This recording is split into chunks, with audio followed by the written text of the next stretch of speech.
tiempo, espacio.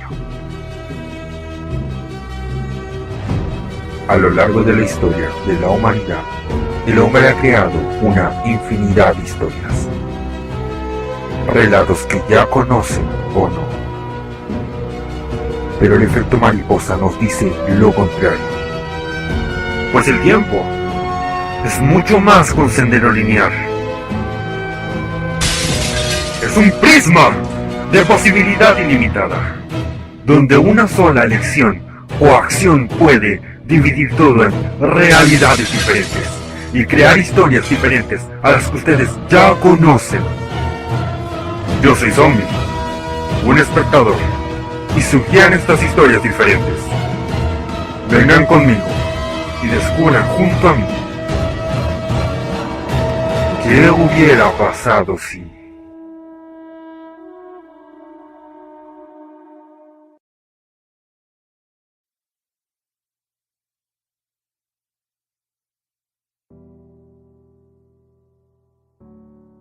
El bosque guardaba un silencio especial, mientras el hacha de Durotan resistía lo que podía. Su cuerpo había sido atacado por magia vil muy poderosa, pero el rugido de guerra de Durotan no se apagaba. Girando su hacha, no paraba de atacar y defenderse, a pesar que su cuerpo ya había sido lastimado por muchos encantamientos demoníacos. Su sangre comenzó a llenar el piso, pero no se daba por vencido, mientras en la tienda, junto al bebé orco, estaba Garona, abrazándolo, muy herida, pues también había luchado, y había resistido todo lo que había podido, pero las órdenes de Durotan fueron claras. Durotan le había pedido que fuera a tomar al bebé, y que lo mantuviera seguro, mientras él luchaba y derrotaba a los enemigos. Sin embargo, eran demasiados hechiceros los que luchaban contra Durotan, y poco a poco el desgaste le pasaba factura a Durotan, pues a pesar de ser un excelente guerrero, era imposible que lograra interceptar o esquivar todos los hechizos enemigos, ya que eran demasiados encantamientos demoníacos al mismo tiempo. El espíritu inquebrantable de Durotan hizo que lograra degollar a uno de sus enemigos y luego alcanzara a los demás. Su sangre se regaba por el piso, sus músculos tenían cada vez más daños, sus ojos estaban rojos por el sangrado interno, pero aún así logró acabar finalmente con todos sus enemigos. Al ver esto, Garona, con el bebé en sus brazos, sonríe con alegría, mientras algunas de sus heridas dejaban de sangrar. Sin embargo, el cuerpo agitado de Durotan comenzaba a perder la adrenalina, su respiración agitada resonaba por todo el bosque. Su aliento era tan caliente que el vapor que salía de su boca al botar el aire era demasiado denso y blanco, por lo que girando a donde estaba Garona, junto al bebé, solo sonríe de vuelta y con lágrimas en sus ojos, comienza a sentir el dolor en su cuerpo. La adrenalina pasaba, el calor de la batalla se iba, y el cuerpo comenzó a entregarse a las heridas, y mientras sonreía, Durotan comienza a llorar, por lo que dice en voz alta: «Cuídate, hijo, ojalá nos volvamos a ver en el reino de los espíritus». Luego de eso, Durotan se desploma cayendo directo al piso, soltando el hacha, y perdiendo el conocimiento. Las heridas mortales de la pelea comenzaban a cobrar factura y poco a poco los latidos de un poderoso guerrero comienzan a extinguirse.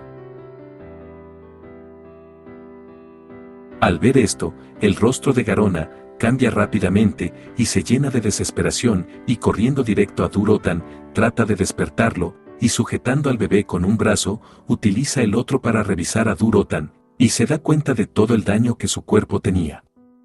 No había manera de Durotan que se salvara, y poco a poco, la respiración agitada, con un aliento tan caliente como un volcán, que expulsaba un humo tan blanco como una nube, comienza a calmarse y a menguar. Mientras Garona hacía lo posible por parar las hemorragias del cuerpo de Durotan, lentamente el corazón latía más lento y más débil, la respiración comenzaba a ser más suave y más helada, y a pesar de los gritos desesperados de Garona, y de sus lágrimas, y de sus intentos por tapar las heridas de Durotan, el corazón del poderoso guerrero deja de latir, y su respiración se apaga, como el soplo de una vela, y de esa manera, Durotan fallece, y su espíritu viaja a reunirse con los grandes espíritus. Por lo que, al llanto del bebé, se suma el llanto de Garona, quien pone su rostro en el pecho de Durotan, llorando desconsoladamente.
Por otro lado, la guerra se había frenado, y podemos ver que en Trabalomas las cosas se habían calmado, pues los orcos se habían retirado, pero al mismo tiempo, comenzaban a recibir refuerzos, por lo que la Alianza decidió no atacar el asentamiento orco, ubicado cerca de Costa Sur. Por lo que sobre una mesa, acampando en el muro Thoradin, observando un mapa, se encontraban Notar, Thoras, Ayeria y Uther, por lo que algo preocupado, Uther dice: esto está mal, según lo que nos dijeron, estas bestias están atacando focos centralizados, están tomando territorio muy importante. Por lo que Ayeria dice: podríamos tratar de adivinar su siguiente movimiento, pero para llegar a Keltalas, Dalaran o Lordaeron, necesitan atacar a Alterac. Por lo que Thoras dice seriamente: Alterac está a un día a caballo desde aquí, y para esas bestias es casi igual, nuestros vigías lograrían darse cuenta si esas bestias intentan un ataque terrestre. Y Alterac tiene una barrera natural de montañas por la costa, será imposible que la ataquen sin que nos demos cuenta a tiempo para evitarlo. Por lo que Lothar dice: puede ser, pero aún así no me confiaría. Luego de eso, el paladín Turalión, de la mano de plata se acerca, por lo que dice: disculpen señores, las tropas están listas en caso de que necesiten atacar. Por lo que Lothar, sonriendo dice: tranquilo chico, eres el segundo al mando, no tienes que ser tan humilde con tu llegada, si yo no estoy, todos estos capitanes, reyes y lugartenientes que nombré, deben obedecerte a ti. Por lo que Turalión, algo nervioso, dice: no me gusta hacer gala de mi puesto señor, en la mano de plata, no nos tenemos permitida la vanagloria, ni la soberbia. Y en efecto, resulta que, Anduin Lothar, nombró a Turalión como segundo al mando de toda la alianza y reinos, mientras que de almirantes y terceros al mando, nombró a Deaelin Prodmur que era el padre de Jaina, y a Uther el Iluminado, y los archimagos Khadgar y Antónidas como lugartenientes, mientras que a los demás reyes, junto con Ayeria, y los otros paladines de la mano de plata, los nombró terratenientes. Volviendo a la charla, Ayeria vuelve a mirar el mapa, y dice: atacaremos a esas bestias al amanecer, supongo.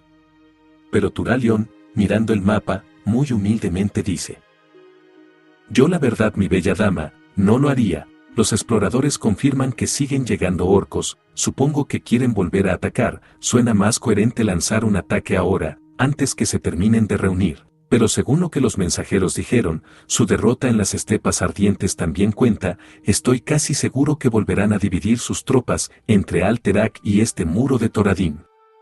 Pero Ayeria mira con algo de soberbia a Turalión y le dice: niño, si no hacemos algo rápido, nos atacarán con el doble o el triple de fuerza en 1 o 2 días, no pienses que no sé de esto, soy una guerrera. Pero Turalión, mirando a Ayeria, no logra esconder el nerviosismo al estar frente a la belleza de la elfa, por lo que en vez de contestar con altivez, mira el mapa y humildemente dice: sé que su inteligencia es tan grande como su belleza, y su finura tan grande como su poder de combate, los cuales son increíblemente altos. Pero la luz me dice que hay algo raro, debemos investigar, es un presentimiento. Algo me dice que debemos movernos a Lordaeron lo antes posible, sin ánimos de ofenderla, al contrario, de usted solo quisiera recibir sonrisas y palabras dulces. Al escuchar estas palabras, todos quedaron algo incómodos, y Ayeria no podía responder, no solo por las palabras bellas de Turalión, sino que, la tonalidad y la sinceridad en su corazón, se notaba demasiado. Ayeria no supo contestar, hace años que no se sentía así de halagada, y además, la humildad de Turalión le causó demasiada ternura en su corazón.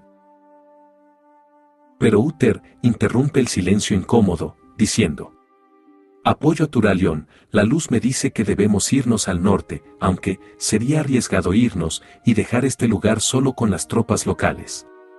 Por lo que Lothar dice seriamente: yo y Turalión, y la mano de plata, iremos con una tropa a la Roca Negra, pediremos apoyo de los magos y enanos que están en Casmodan, el resto se quedará aquí para vigilar, y evitar cualquier movilización de la base que los orcos pusieron aquí. Por lo que todos, al ser una orden directa de Lothar, quien era el líder oficial de la alianza, aceptan y asienten con la cabeza. Esa noche, Turalión, algo nervioso, se aparta del campamento, Para meditar en la luz, el joven Turalión era un poderoso paladín de la mano de plata, pero su poder era casi tan grande como su inexperiencia en batalla. Si bien era entrenado, y tenía experiencia en combates pequeños, era su primera guerra oficial, la primera vez que luchaba con ejércitos a su lado, y al ser nombrado el segundo al mando de la alianza por su enorme poder, lo tenía demasiado nervioso, necesitaba apoyo de la luz. Por lo que, se sienta, tratando de meditar en la luz. Ayeria Brisaveloz también se había apartado del campamento, pero ella solo buscaba paz de la naturaleza del lugar, por lo que no pudo evitar ver a Turalión a lo lejos. Aún las palabras que Turalión había dicho hacían ecos en la elfa. El hecho de ser una oficial y general en Quel'Thalas le daba una posición superior, que sumados a su actitud altanera y voz de mando, hacía que los demás varones no fueran corteses con ella, por muy bonita y bella que fuera. Pero la honestidad del joven Turalión le hicieron gracia a Ayeria. Si bien ella sabía que todos los demás varones que se topaba la encontraban bella, el hecho de que un hombre se lo dijera, ella lo veía como un gesto muy valeroso. El hecho de que Turalión no se sintiera intimidado, para decirle a Ayeria lo bella que era un gesto de mucho valor. Muchos soldados, capaces de luchar contra demonios y troles, y poderosas bestias, tenían ese valor en batalla, pero dicho valor desaparecía cuando tenían enfrente a Ayeria, pues la chica, si bien era bella, intimidaba bastante, por lo que le hizo gracia que el joven Turalión no se atemorizara frente a ella, para mencionar su belleza. Ayeria sintió algo de curiosidad, y acercándose a Turalión, nota como un brillo lo rodeaba. Era la luz poderosa, que le estaba dando vitalidad. El espectáculo iluminó los ojos de Ayeria. Jamás había visto un brillo tan hermoso en una armadura de acero y oro. El bello espectáculo la dejó impactada. La pureza y el poder que emanaban de Turalión la terminaron de cautivar, por lo que sin querer, pisa una rama gruesa, que al romperse, rompe la concentración de Turalión, el cual abre los ojos. Y todo el poder luminoso que emanaba desaparece, y solo vuelve a quedar la luz de la luna en el paisaje. Ayeria, al ver esto, algo apenada solo dice: «Disculpa, no quería interrumpir, es que me llamó la atención, bueno, ese brillo». Por lo que Turalión, suspirando, aún con los nervios de su nuevo cargo, solo dice: «Descuide, señorita, Lady, solo trataba de encontrar paz, es algo que normalmente no puede hacerse en la guerra». Por lo que Ayeria, mirando los humos del campamento orco que se concentraba a lo lejos, solo dice: «Los guerreros aman el caos de la batalla, pero los paladines son muy diferentes». Luego Ayeria vuelve a mirar a Turalión diciendo: «Los paladines siempre me han parecido dignos de confianza, no adoran la guerra, pero siempre están listos para ella». Por lo que Turalión solo dice: «Sí, la mayoría de la gente no lo entiende, pero un hombre que puede hacer la paz con su interior y está en equilibrio, puede luchar sin cargas ni temores. Muchos creen que es miedo, pero el respeto por tu bienestar interno, y no desaparecer las emociones, más tenerlas en equilibrio, te ayudan a ser más fuerte en la batalla. Uno lucha las guerras para no tener que volverlas a pelear». Ayeria queda algo asombrada, y solo dice: «Vaya, cuánta sabiduría, conozco ancianos elfos que han tenido que vivir más de 1000 años para alcanzar ese nivel de sabiduría». Por lo que Turalión, sonriendo un poco, dice: «Bueno, en la mano de plata son estrictos, uno entrega su corazón y la luz hace el resto». Por lo que Ayeria, sonriendo, mira la luna y dice: «La mayoría de los guerreros solo miran el panorama como si fuera de noche, y solo observan lo que la luna les muestra. La luz de la luna no siempre puede mostrar todo». Por lo que luego, Turalión, al ver la belleza de la elfa a la luz de la luna, con algo de nervios, dice: «Pero muchas veces nos trae un espectáculo más hermoso que una luz incandescente. Usted es la prueba, mi lady. La luz de la luna hace maravillas en su rostro y su figura». Al escuchar esto, Ayeria se asombra un poco, pero al mismo tiempo una leve sonrisa se apodera de su rostro, y sentándose al lado de Turalión, solo dice: «Tú eres un chico con muchas agallas, lo sabías, y eso te puede costar caro». Por lo que Turalión solo dice: «Me es imposible dejar de ver su belleza, mi lady, pero puedo dejar de mencionarla si aprecio mi vida, supongo». Por lo que luego, ambos ríen un poco, y después observan la luna juntos. por lo que Ayeria, mirando el cielo, dice: bueno niño, cuéntame de ti, ¿de dónde saliste? Por lo que Turalión, algo serio, dice: nací al norte del Ordaerón, tuve una infancia tranquila y aburrida de campesino, pero en mi adolescencia, fui tomado como asistente del arzobispo Alonsus Faol, lo que me llevó a codearme con la nobleza del reino. Ahí pude pulir mi educación y mis modales. Por lo que Ayeria, pone un rostro de incomodidad y mordiéndose el labio, dice con simpatía: eso, sí se escucha muy aburrido. Por lo que luego, ambos ríen un poco, por lo que Turalión dice: lo sé, pero un día, pasé por la capilla, y vi al señor Uther entrenar con su martillo. La luz que irradiaba, era tan pura y poderosa, que no pude sacarla de mi cabeza nunca más, por lo que hice una estupidez. Al escuchar esto, Ayeria, se acomoda mejor, y sonriendo, solo dice: a ver niño, esto se pone interesante, ¿qué estupidez hiciste? Turalión, sonriendo, solo dice: me robé uno de los martillos de la armería de la mano de plata, para imitar lo que había visto. Por lo que, ambos comenzaron a reír mucho, pero luego, Turalión continúa diciendo: bueno, sí, era la cosa más pesada que había tenido en las manos, lo tuve que arrastrar al jardín, era uno de los martillos más hermosos y grandes que había visto, asumí que era muy poderoso, pero no pude levantarlo. Luego el arzobispo me descubrió tratando de levantar el martillo en el jardín, y el señor Uther estaba con él, ambos estaban impresionados, curiosamente me asusté, pero no vi enfado en sus rostros.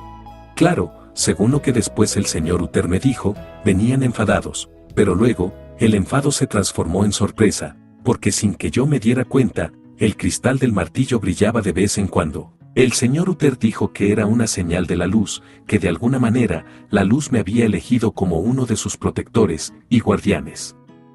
Por lo que Ayeria, mirando con atención a Turalión, solo le dice: ¿y qué edad tenías en ese momento? Por lo que Turalión, solo dice: yo tenía unos 12 años, ahora tengo 27, pero al otro día, después de devolver el martillo, el arzobispo me inscribió en la mano de plata junto al señor Uther, y comenzó mi entrenamiento, y jamás me había sentido tan vivo, y en mejor lugar. A muchos les parecería aburrida la mano de plata, y sus reglas, y sus tradiciones, y su rigor, algunos los llaman santurrones aguafiestas, pero a mí me encantaba, y aún me encanta. La luz es tan poderosa, terminó de cambiar mi vida, y no me arrepiento ningún solo día de seguirla, me enseñó más que sabiduría, me da esperanza. Por lo que, Ayeria, mirando al frente, y sonriendo dice: vaya, si ese martillo te viera, se asombraría, tu compromiso y sabiduría, me parecen fenomenales. Por lo que, Turalión, sonriendo dice: para mí es un honor y un placer su halago, pero descuide, en la ceremonia de mi graduación, cuando me ungieron de paladín, y me convertí en un paladín auténtico y definitivo, el martillo que me dieron fue el mismo con el que me atraparon ese día, y es el martillo que utilizo ahora en batalla, de hecho, ahí está. Por lo que luego, Turalión apunta a un árbol, donde se puede observar un hermoso martillo apoyado en el tronco del árbol.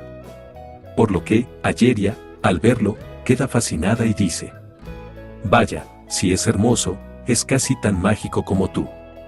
Por lo que, al escuchar esto, Turalión observa a Ayeria, algo confundido, y Ayeria, al darse cuenta de sus palabras, con algo de nerviosismo, mira a Turalión, y tratando de disfrazar sus palabras, solo dice: o sea, me refiero a mágico, en el sentido paladín, así que tranquilízate niño.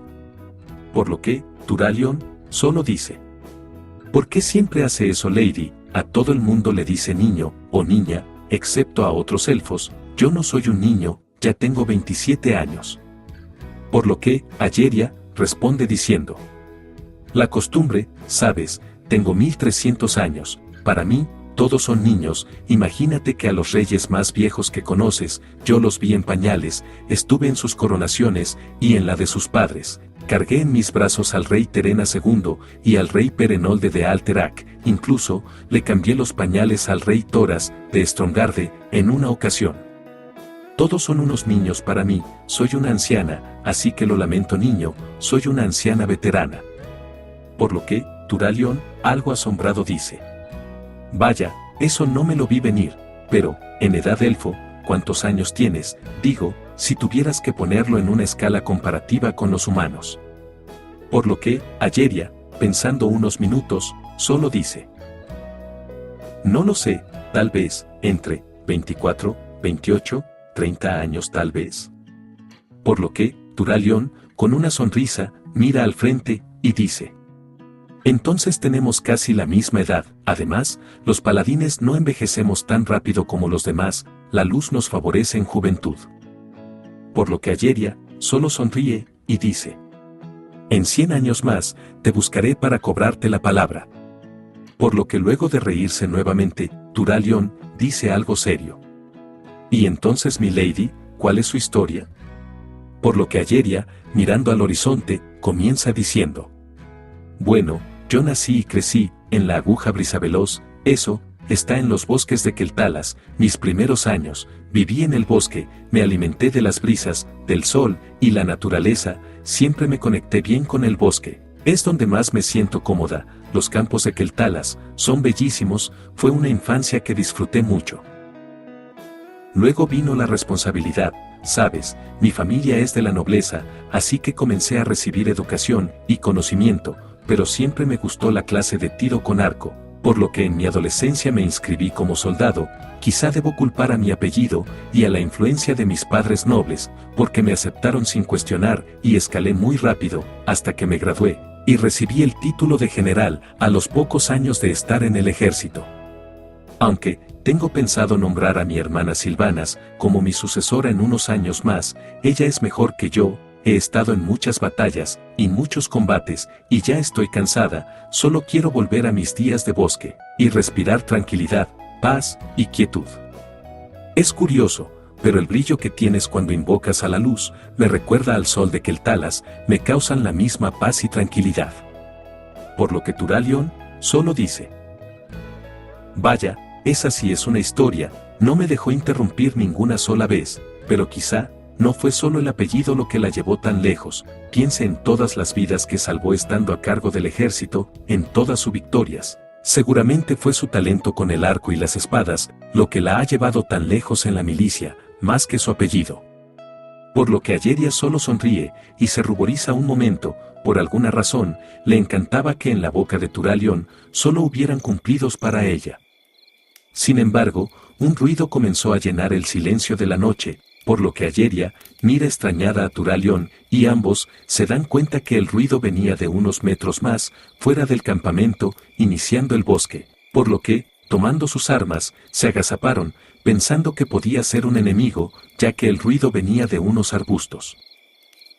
Al llegar al lugar, Turalión se abre camino para atacar a los invasores, pero detiene su mazo al ver a 4 niños tratando de ensillar un caballo de la tropa de guerra, por lo que, mientras Turalión baja su mazo, algo confundido, aparece Ayeria por el lado, apuntando con su arco y flecha, pero al ver a los niños, también baja las armas. Resulta que eran Artas, Jaina, Varian y Kalia, quienes trataban de ensillar un caballo, para ir a explorar el bosque de noche, pero al verse descubiertos, se quedan mirando a Turalión, completamente petrificados. Al ver esto, Kalia solo dice: vaya, debo admitirlo, nunca se había demorado tanto en salir mal un plan tuyo, Artas. Por lo que Turalión y Ayeria miraban con sorpresa a los niños, y con asombro, Turalión dice: ¿mi lady, esos no son los príncipes de Lordaeron y Ventormenta?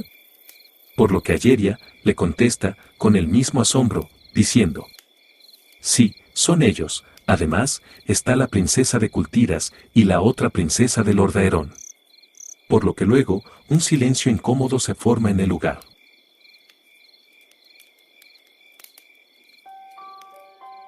En su memoria, y en su vida, nada fue igual después de ese día. Toda una juventud de bullying, abandono de sus padres, la mujer que amaba ayudó a realizar la peor humillación de su vida, frente a la escuela. La mujer que lo humilló ha regresado. Pero él, cambió tanto su apariencia, que ella no lo reconoce. Y hasta se enamora de él. Pero él tiene otra misión. Ha reclamado el título de guardia, vigilante y héroe no reconocido de una ciudad, que sangra y pide piedad ayuda y misericordia ante las garras de la maldad. Ven a ver la lucha de un hombre, quizá un héroe, o solo un vigilante, aún no se sabe. Lo que sí sabemos es que por más que el mal y el crimen reinen en Chicago, el león de traje carmesí no los dejará tranquilos, porque esta es su ciudad. Si te gusta el Naruino, la historia de Ino y Naruto, ven a ver el traje carmesí, una historia original de zombie, inspirada en esos héroes que el mundo añora y no tiene. Muestra tu apoyo a Zombie, dando un like y compartiendo el traje carmesí.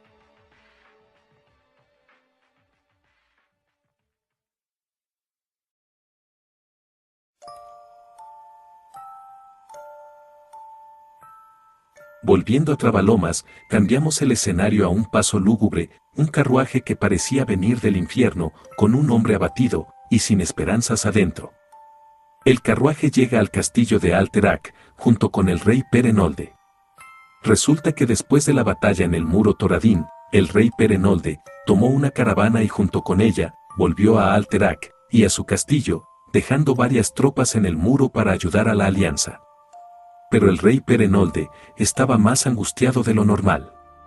Había visto el fuego en los ojos de los orcos, había visto la destrucción y la fuerza del enemigo en persona, y la angustia y el miedo se apoderaron de él de una manera brutal, por lo que, en confusión, entra a su castillo, respirando con pánico, y sentándose en su trono, lleva sus manos a la cara, y con una respiración tan angustiada y agitada, que botaba vapor por la boca, comienza a llorar del miedo.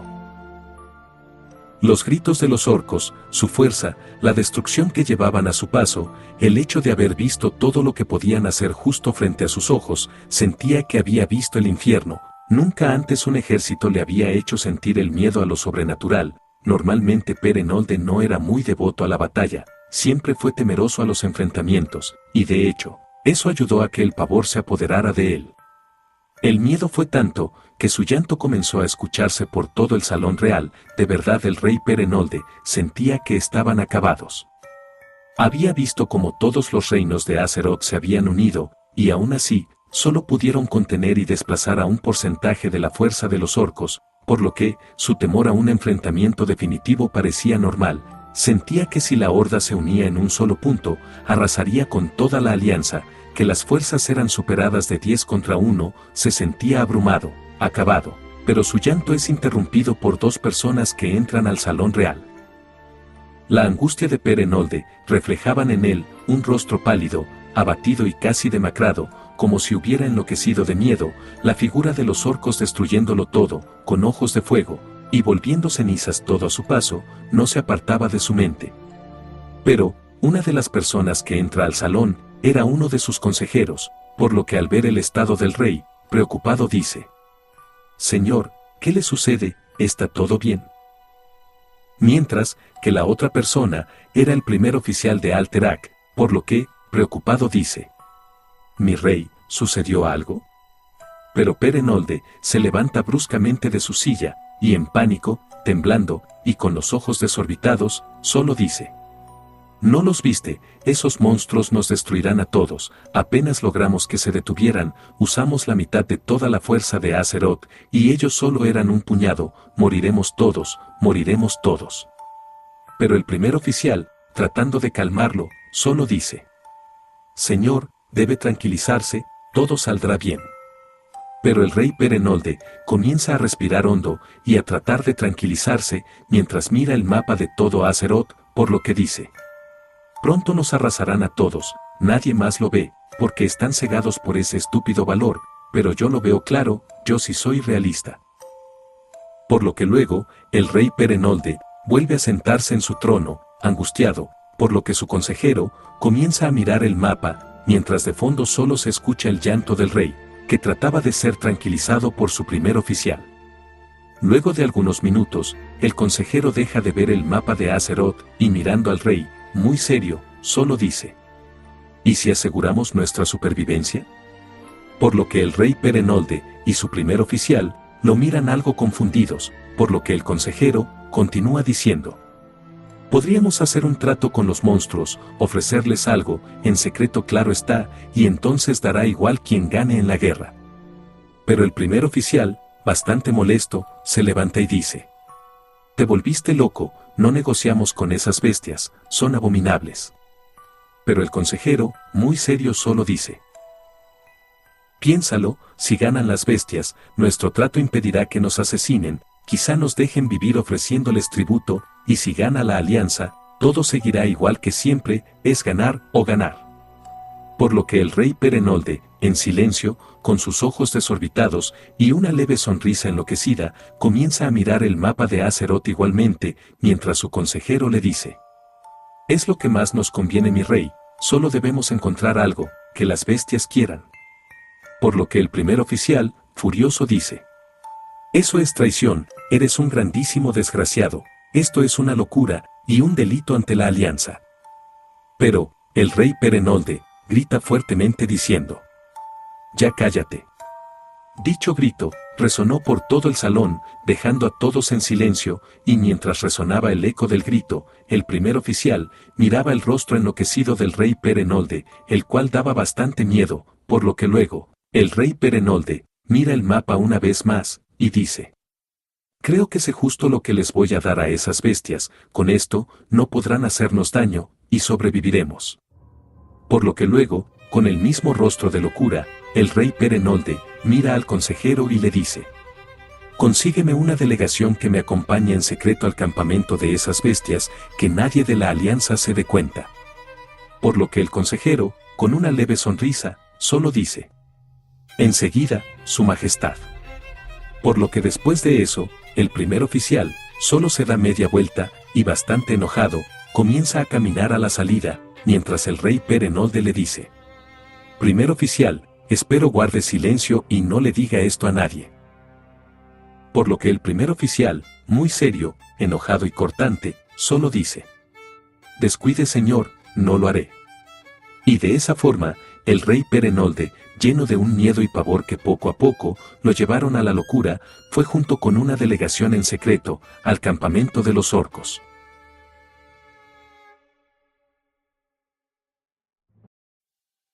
Mientras tanto, en el campamento del muro Thoradin, Uther y Lothar se encontraban mirando al norte, esperando algún movimiento de los orcos. Sin embargo, Turalión interrumpe la reunión y muy humildemente dice: «Lo siento, señores, pero tenemos un problema». Por lo que Lothar y Uther miran algo extrañados, cuando entra Ayeria, con una leve preocupación en el rostro, diciendo: «No es tan grave, pero tenemos algunos invitados que no deberían estar aquí».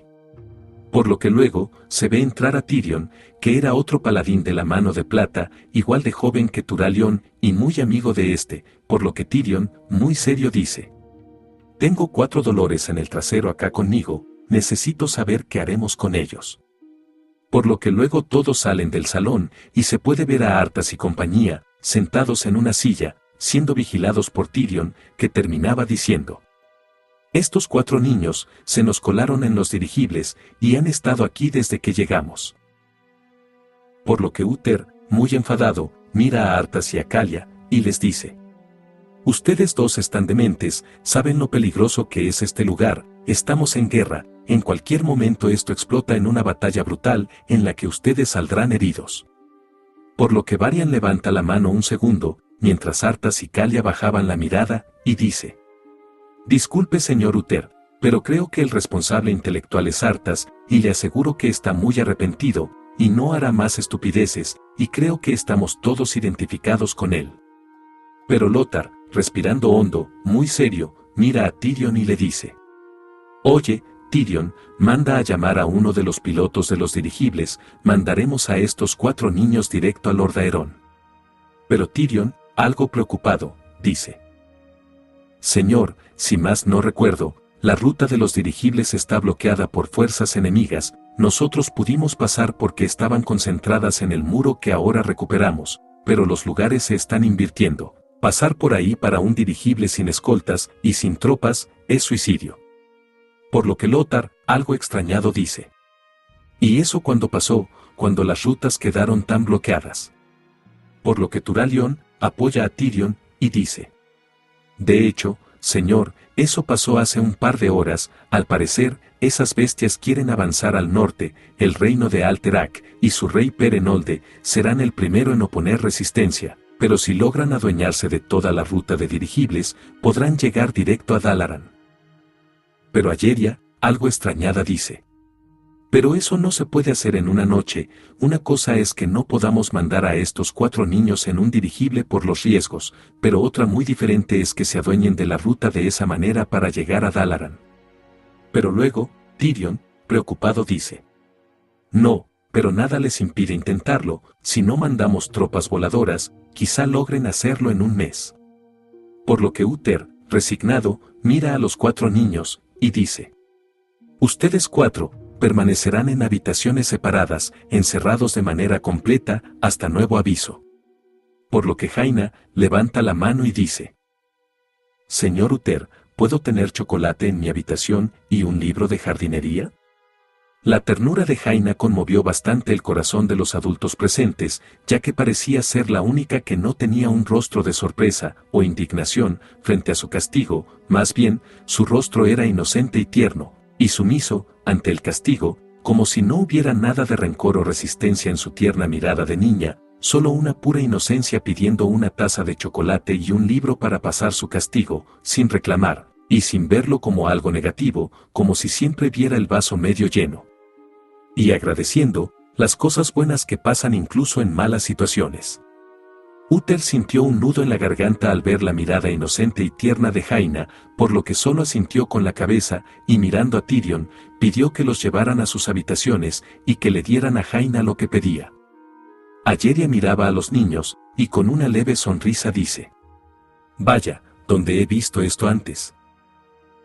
Por lo que Turalión, algo extrañado, mira a Ayeria y le dice: ¿a qué se refiere mi lady? Por lo que Ayeria, sonriendo, dice: me refiero a sus padres, el almirante de Cultiras, el rey de Ventormenta, y el rey Terena II de Lordaeron hacían las mismas estupideces cuando pequeños, recuerdo varias cosas de hecho. Por lo que Turalión, sonriendo, y admirando la sonrisa de Ayeria, solo dice: significa que sus hijos heredaron las cosas buenas que los harán brillar de adultos entonces.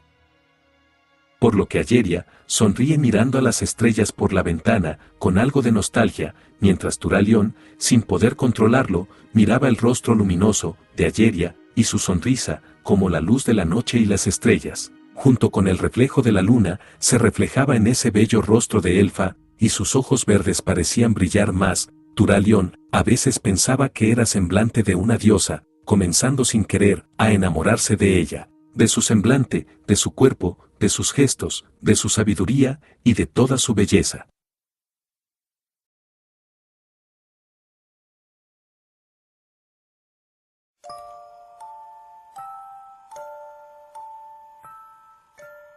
El rey Perenolde estaba en su habitación, sentado en la cama, mirando al suelo, con las manos en su cabeza, su respiración era agitada, no podía concebir la paz ni en su corazón, ni en su mente. El caos interno del rey Perenolde se ve interrumpido por su esposa, Isolde, quien, al entrar a la habitación, se extraña de la posición de su marido, por lo que, sentándose a su lado, preocupada, solo le dice: «¿Está todo bien, cariño? Todos dicen que llegaste muy extraño del campo de batalla».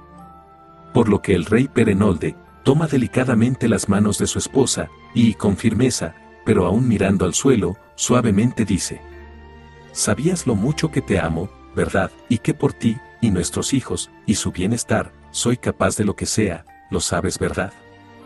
Por lo que preocupada, Isolde libera una de sus manos, para levantar el rostro de Perenolde con cariño, y preocupada le dice: «¿Qué es lo que sucede? Me estás asustando». Por lo que al observar la mirada desorbitada y aterrada de Perenolde, Isolde, con algo de temor, se echa para atrás, casi sin reconocer a su esposo, pero el rey Perenolde, aterrado, dice: «Esas bestias nos destruirán a todos, nos desaparecerán, debo hacer algo, no soportaría que les pase nada a ti y a nuestros hijos». Por lo que, asustada, Isolde trata de buscarle la mirada a Perenolde y le dice: «¿De qué hablas? Escuché que ganaron en Trabalomas».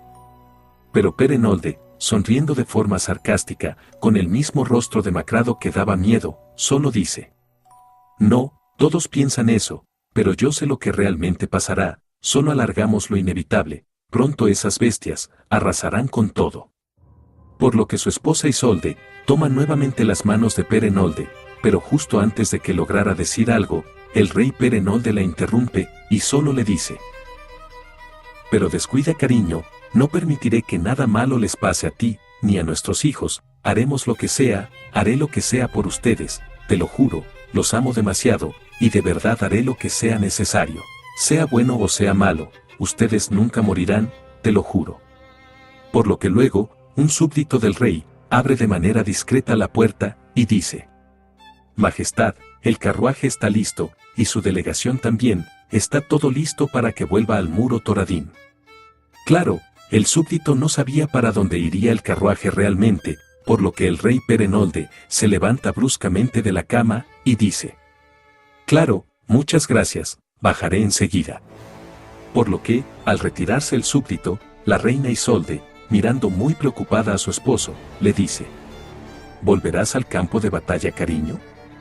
Por lo que el rey Perenolde, al ver los ojos de preocupación de su esposa, inclinándose, la toma de la cara, y suavemente acerca su rostro temeroso, enloquecido, y desorbitado a ella, y suavemente le dice: descuida, cariño, los protegeré sea como sea, haré todo lo que se necesite para que ustedes estén a salvo, sea lo que sea, te lo juro. Por lo que luego el rey Perenolde se retira, mientras su esposa, algo preocupada, queda mirando la puerta, con muchas dudas en su cabeza, pero con la esperanza que su esposo volvería con la victoria de la alianza. Mientras tanto, Artas, Varian, Calia y Jaina estaban en la misma habitación cumpliendo su castigo, a pesar de que se les había ordenado estar en habitaciones separadas.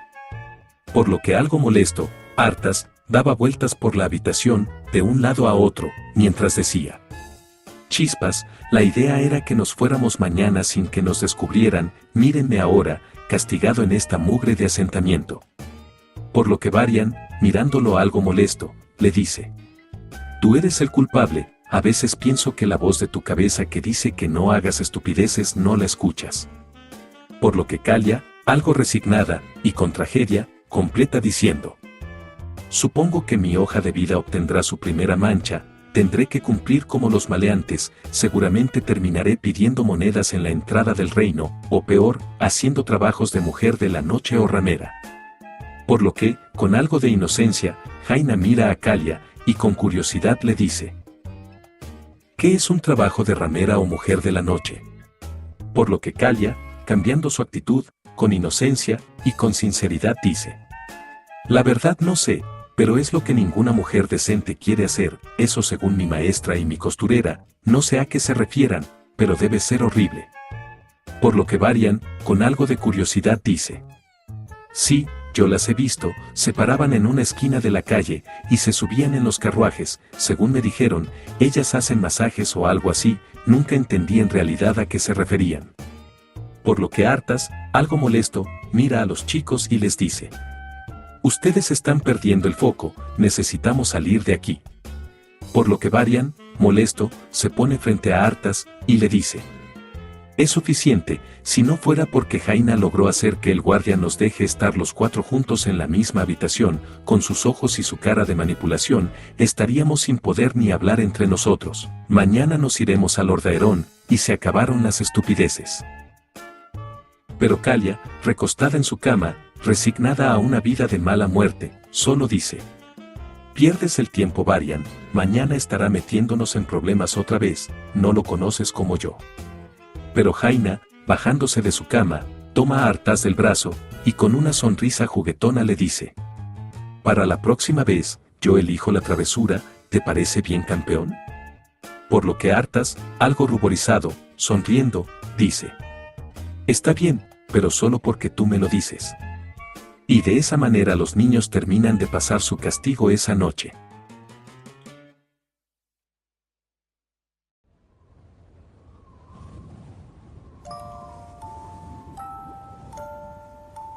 Por otro lado, Bajo la oscuridad de la noche en ese lado de Trabalomas, una carreta silenciosa pasaba por el camino, con telas negras y caballos negros, una carreta diseñada para no ser detectada y pasar desapercibida bajo la oscuridad y la bruma de la noche. Los caballos corrían como fantasmas en silencio, como si supieran que el acto que harían no debía ser visto ni siquiera por la sombra de la noche.